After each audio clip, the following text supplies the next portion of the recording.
मित्रांनो, तुमचं पुन्हा एकदा सुमिरित मराठी ह्या यूट्यूब चॅनेलवर स्वागत आहे. आजची कथा सुरू करण्यापूर्वी जर कोणी ह्या चॅनेलवर पहिल्यांदाच आले असाल आणि अजूनही सबस्क्राईब केले नसेल तर नक्की सबस्क्राईब करा. धन्यवाद.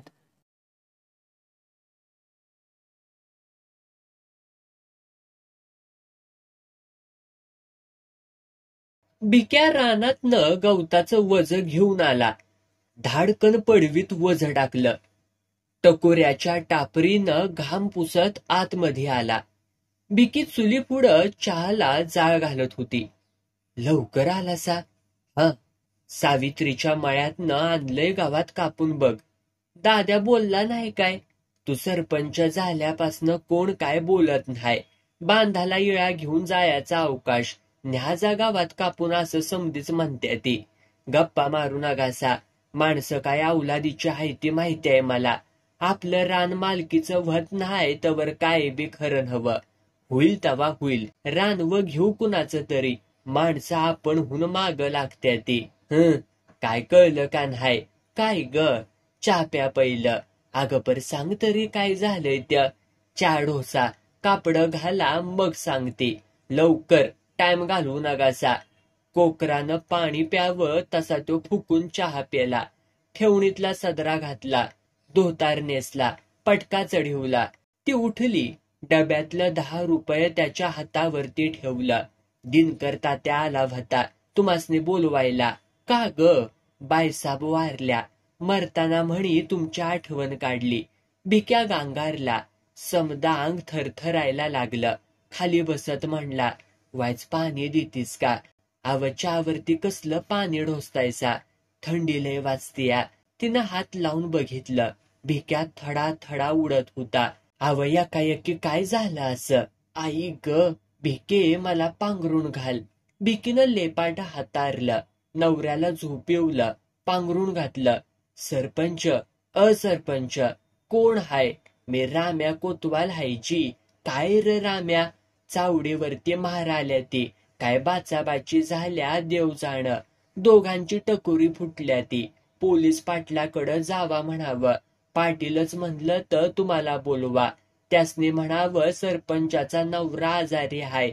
अरे दिनकर तात्याची कारभारीन वारली हे खरं का र? तर पेशल गाडी गेली या पिरेत आणायला. मला वाटलं भिका भाऊजी गेला असत्याली. नाही, असं कर राम्या, तू शिरंब्याला जा, डॉक्टरला आण. पण पाटील काय म्हणत्याली? मी सांगते त्यासनी, सायकल ने कुणाची तरी. सारं गाव चिडीचूप.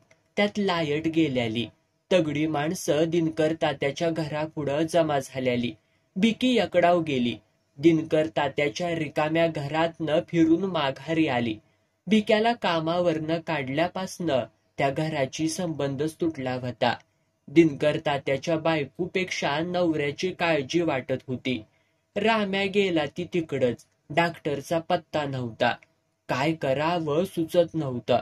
एकाएकी मोटार वाजली. बिकीनं वळाकलं. प्रेत आलं. माणसं धावली. दिनकर तात्या परास बायको चांगली. तिनं गाव जोडल्यालं. बायका माणसासनी माया लावल्याली. बायकांचा ह्यो कालवा नुसता. बिकीचं डोळं बी पाण्यानं भरलं. एवढ्या माणसात बी दिनकर तात्या टवकारून बघत होता. गावची सरपंचीन व्यवहार म्हणून चौकशी करणं आवश्यक. ती जवळ गेली.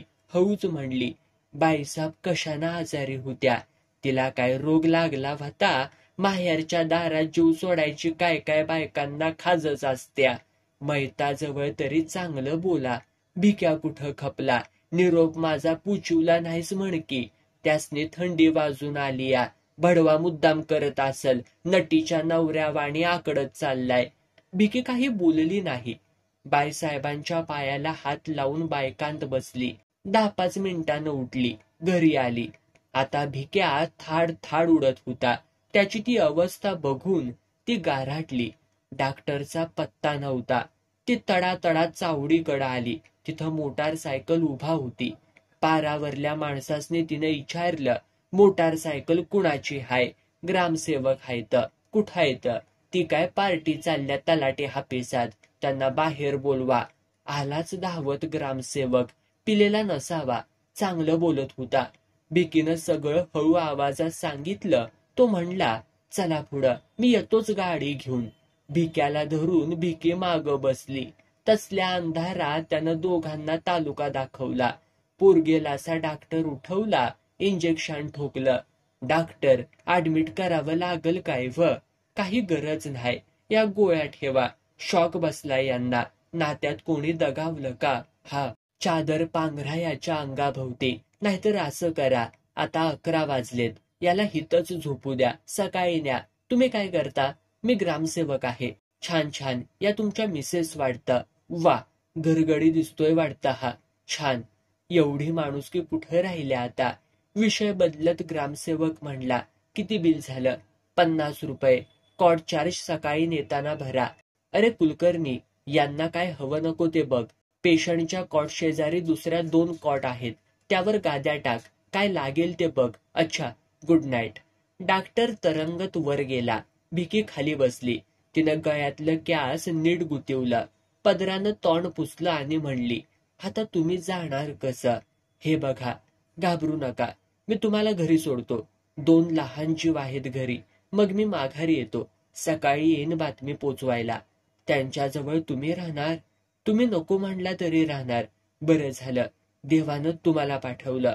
माणसाच्या उपयोगी पडण्यात देवाचा हो काय संबंध? चला बसा. अहो भिकूपंत, आराम करा.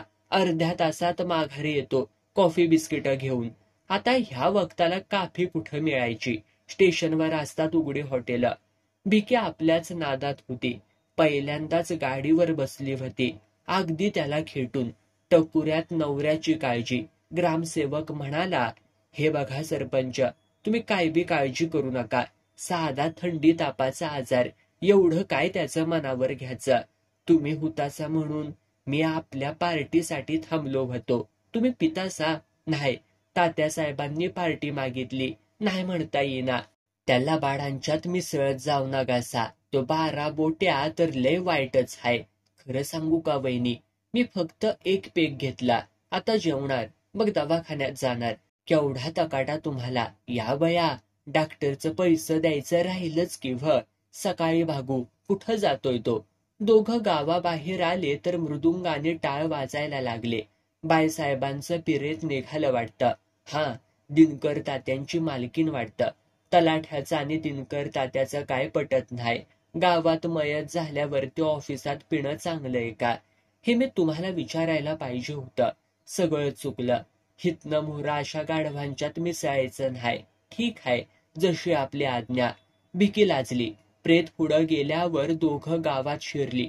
आता चिडीत चूप शांतता होती. त्याने तिला घराजवळ सोडलं. हे बघा, कॉफी न्यायला भांड द्या. बाकी बिस्किटाचं मी बघीन. घरात हाय एक पुडा, त्यो न्या जावा. पोरं झोपतनं उठवल्यानं बावचाळली होती. डोळं चोळीत आईकडं बघत होती. त्यानं चहासाठी कडीचा डबा घेतला. गाठलं हापीस. सगळी पिऊन आडवी झाली होती. ताटात मटाण तसंच. अर्ध पातेलं भरलं होतं. बाटली मोकळीच होती. त्यानं पिशवीतनं क्वार्टर काढली. आभार प्रदर्शनासाठी आणली होती. स्ट्रॉंग पेग ढकलून पडला जेवणावरती तुटून. तलाठ्याभोवतीनं गुरु गुरु फिरणारी 2-3 जण तर घोरतच होती.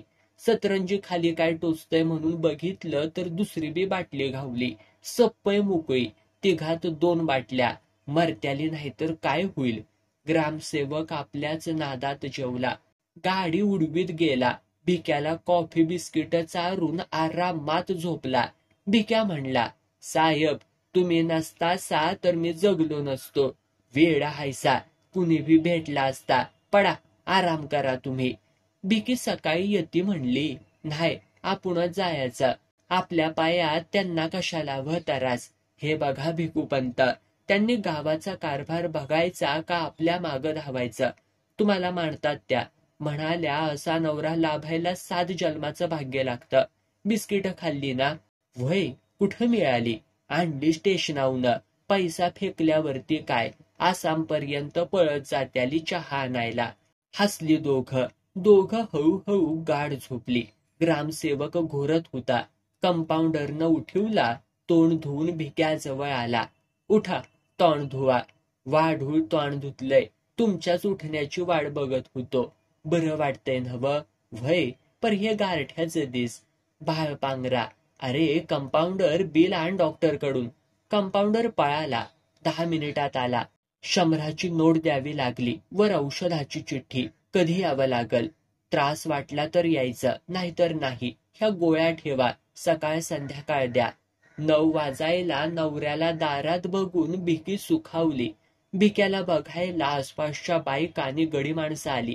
सगळ्यांनी त्याला आतमध्ये नेऊन झोपिवला. भिकीनं चहाला पाणी ठेवलं.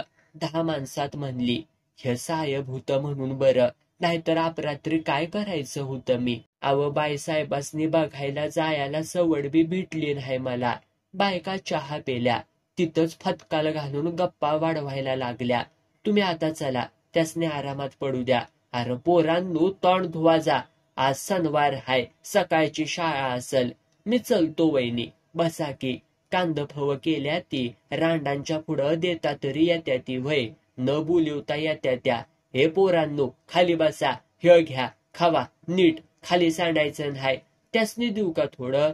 नको, चहा बिस्किट द्या. आज आणि उद्या वरण भात. तो नाश्ता करून उठताना भिकीनं 100ची नोट काढली, पुढं ठेवली. घ्या. कशाचं? डॉक्टरचं फीचं. माणुसकीच्या भूमिकेतून खर्च केलेला पैसा मी घेत नाही. हे कोपऱ्यात कसलं पाणी साठलंय हो? आंघोळीचं पाणी हाय, बाथरूम नाही व्हय. उघड्यावरती कशी करायची आंघोळ म्हणून धोंडा ठेवलाय तिथं. चांगलाय, असं करा. सकाळी 2 कामगार पाठवतो. बाहेरच्या अंगाला बाथरूम काढा. काय 2 पत्र्याची पानं तर टाकायची तर. बघू पुन्हा, आता वडाताण हाय. सकाळी इटा सिमेंट घेऊन गाडी दारात हजर. मिस्त्री आणि मजूर बरोबर. सरपंच कुठशी बांधायचं नाणी घर. हा, 2 दिवसात पुरं करून दुसरी कामं गाठायची आहे ती. जागा दाखवा किंवा लवकर. घराला लागूनच घ्या. मागच्या अंगाला जागा हाय का? हाय की. मिस्त्रीला जागा आवडली. 2 मजुरांनी पाया घेतला. किस्त पैसे घालवलं ग्रामसेवकांनी कुणान ठावं. कोण कुणाच्या खिशातनं घालत नाही. सरकारी माल हाय, घ्यायचा हात धुवून. तुम्हाला माहिती नसल बाईसाब, मराठी शाळा बांधताना तवाच्या सरपंचानं बैलाचा गोठा बी त्यात बांधला. आता बोला. अव माणूस सदरा शिवताना कापाड राहिलं तर त्याचा लंगूट बनवतय. एवढा व्यवहार तर कळायलाच हवा. बिडी फुकत मिस्त्रीनं शिमेट कालिवलं. वाळूची घम्यालं मोजून घेतली. हे भगवान्या, वत पाणी, नीट गारा कर. वहिनी साहेब, जरा चहा ठेवला तर बरं होईल बघा. आता ह्याला पत्र्याची पानं कुठनं आणायची? समद होतय, तुम्ही बघत राहावा. खरं म्हणजे वहिनी साहेब, तुम्ही नुसतं हुकूम सोडायचं, समद चालत येतय. स्वस्त धान्याचं दुकान बी तुमच्याकडं येतय म्हण. नाही, पारावरती चर्चा चालली होती. मिळालं तर घ्या, सोडू नका. किलोभर साखर माग 12 आणे आणि गहू तांदळा माग 8 आणे. महिन्याचं 2000 कुठं जात नाही ती.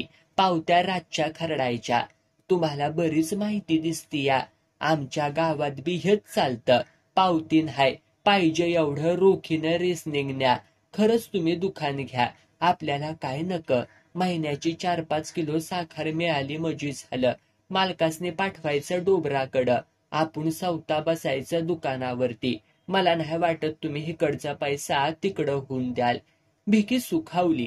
काहीही झालं तरी चालेल, पण रेशनिंगचं दुकान मिळवायचा तिनं चंगच बांधला. कामानं गती घेतल्यावरती घरात आली. नवरा उठून बसला होता. नुसता वरण भात खायचा, पथ्य पाळायचं. पण मला एक सांगा, बाईसाहेबांच्या मरण्यानं तुम्हाला एवढी का थंडी वाजावी व? भिक्यानं सगळं सांगितलं. बांगडीची चित्तर कथा ऐकून ती आ वासून बघायला लागली. टवकारत म्हणली, बाकीचं पैसं काय केलासा? ही किल्ली घ्य, तळाची पेटी उघड. डब्यात नोटांची भेंडोळी. कवा बोलला नाहीसा मला. जीभच रेटत नव्हती. बाईसाहेबांच्या पैशानं निवडणूक लढवली. ह्यात बी देवाचा काहीतरी चांगलाच हेतू असेल व. दिनकर तात्याला धडा शिकवायचा. डोंबारणीच्या नावानं 4-4 एकर लिहून दिल्या ती किरड्यानं. एका बांगडीसाठी त्या बिचारीचा जीव घेतला. माझं चुकलं. काय नाही चुकल्यालं. तुम्ही बांगडी माघारी केली असती तर तात्यानं चोरीचा आळ लादून तुम्हाला गजाड केला असतं. किरड्याचा पहिल्यापासनं माझ्यावरती डोळा हाय. पण मी बी भादरीन गप राहणारीन हाय. त्याला दिवसात चांदण्या मोजायला लावीन तर. ती बोलत होती. भिक्या कोंबडीच्या पिलागत कान पाडून ऐकत होता.